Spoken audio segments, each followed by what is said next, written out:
அனைவருக்கும் காலை வணக்கம். இன்னைக்கு என்ன சாப்பிடுன்னு பாத்தீங்கன்னா, இன்னைக்கு எங்க செடியிலே விளைஞ்ச புடலங்காவை நாங்க அறுத்து இன்னைக்கு வந்து அதை பொரியல் பண்ணியிருந்தேன். சூப்பரா இருந்துச்சு. என்னதான் நம்ம கடையில எவ்வளவு காசு கொடுத்து வாங்கினாலும் நம்ம வீட்டுல ஒரு சின்னதா ஒரு கருவேப்பிலை செடியோ இல்ல ஏதோ ஒண்ணு இருந்து அதை நம்ம உடைச்சு நம்ம சமையல் அதை செய்யும் பொழுது அதுல எவ்வளவு ஒரு தனி சந்தோஷமா இருக்கும். அப்படிதான் இன்னைக்கு எனக்கும் இருந்துச்சு. இந்த புடலங்காய் சமைக்கும் பொழுது அவ்வளவு ருசியா நல்லா பிஞ்சா எந்த கலப்படம் எந்த மருந்தும் இல்லாம இயற்கையா அதுவே விளைஞ்சதை வந்து சமைக்கும் பொழுது அவ்வளவு சூப்பரா இருந்துச்சு.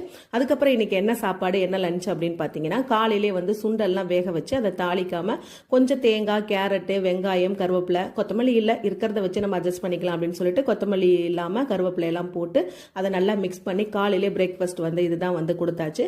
மதியானம் என்ன லஞ்ச் அப்படின்னு பார்த்தீங்கன்னா, முருங்கைக்காய் சாம்பார், சாதம், அப்புறம் வந்து புடலங்காய் பொரியல், பாசிப்பருப்பு இதெல்லாம் போட்டு நல்லா தேங்காய் திருவி போட்டு சூப்பராக இன்னைக்கு வந்து லஞ்ச் செஞ்சாச்சு.